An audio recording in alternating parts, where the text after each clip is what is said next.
So how is the relationship working between you two? Because, you know... Powers that not even the police had, harassed people, did all sorts of things that they should never have done. What I say is what I mean. Do you agree with that principle? Previously said on a number of occasions, I don't hold a candle for Kim.com. Connor, you found it a bit difficult to adjust to being an MP when you were first elected. How do you think John Minto would go? I'm hoping he finds it even more difficult. Both him and Enid and Te Hamu as well, because you know they will bring to Parliament a completely different way of doing things. I mean, if you just sort of line up, say myself, Lila, John Minto, and Ed Sykes, I mean that's one mean bunch. Eh? That's a bunch. No, seriously, You define that's mean. that's a bunch with attitude. That's a team with attitude.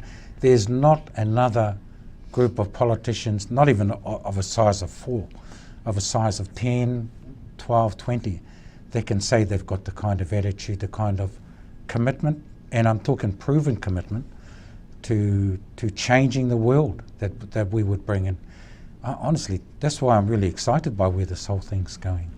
Together change the way that Kim.com sees the world? Have you had conversations where you've maybe changed his way of seeing things? I'm absolutely convinced that the road trip in particular has changed Kim.com immeasurably, and I'd like to suggest that it might be adopted as a policy for multi-millionaire immigrants to New Zealand. I mean, you know, if you're going to come to Te Rerenga Wairua, then to a marae, then to a public meeting, then to another marae, then to another public meeting, then to a marae, then to another public meeting, you can't help but be changed by your engagement with levels of society you might not otherwise ever want to engage with. So his commitment to participating in this whole process has changed him as much as it's changed Lila and I and our perception of the guy, because it takes a lot to commit to that kind of a thing, to be, you know, completely outside of your comfort zone and engage at that level. Yes, Don't we are breaking some of the rules about the way that people have got used to behaving in politics.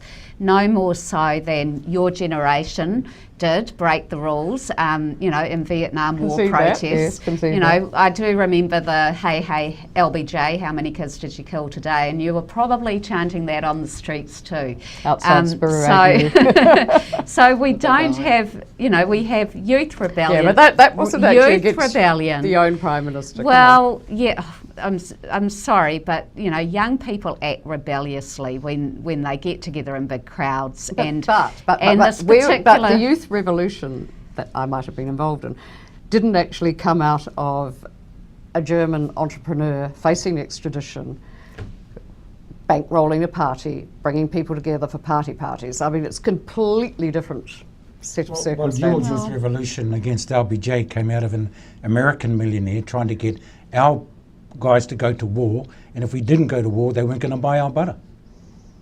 No. I mean, no, those are the facts, and you know them to be the facts.